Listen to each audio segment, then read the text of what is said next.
Indigo petrol variant காரில் clutch pedal makeup ரொம்ப ஹார்டாக இருக்குது. வெஹிக்கிளில் வந்து சுத்தமாக பிக்கப் இல்லைன்னு சொல்லி கஸ்டமர் கம்ப்ளைண்ட் சொல்லியிருந்தாங்க. கிளட்ச் பேட் இறக்கி செக் பண்ணி பார்த்ததில் clutch pad, cover assembly, release bearing, clutch cable, clutch சம்மந்தப்பட்டது எல்லாமே வந்து ரொம்ப வீக்காக தான் இருந்துச்சு. வெஹிக்கிளில் வந்து 1 லட்சத்துக்கு மேலே ஓடி இருந்துச்சு. கிளட்ச் பேட் சேஞ்ச் பண்ணிங்கன்னா ஒரு 2 வருஷத்துக்கு எந்த ஒரு இஷ்யூ வராது.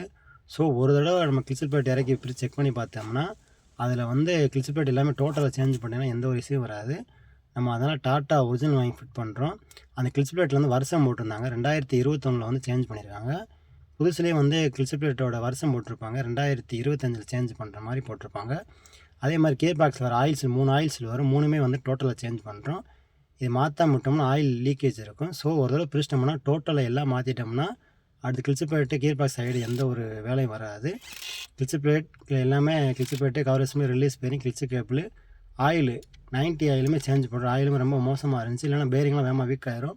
அதே மாதிரி அதில் வர first gear, second gear rod ஒரு புஷ்ஷுமே ரொம்ப வீக்காக இருந்துச்சு. அதனால் நம்ம டாட்டா ஓய் வாங்கி ஃபிட் பண்ணுறோம். ஓட்டி பார்த்துட்டு கஸ்டமர்கிட்ட கொடுத்தேன். கஸ்டமர் சாட்டிஸ்ஃபைடாக இருந்தாங்க. இந்த வீடியோ பிடிச்சா நம்ம சேனல் லைக் பண்ணி ஃபாலோ பண்ணி வச்சுக்கோங்க. தேங்க்யூ.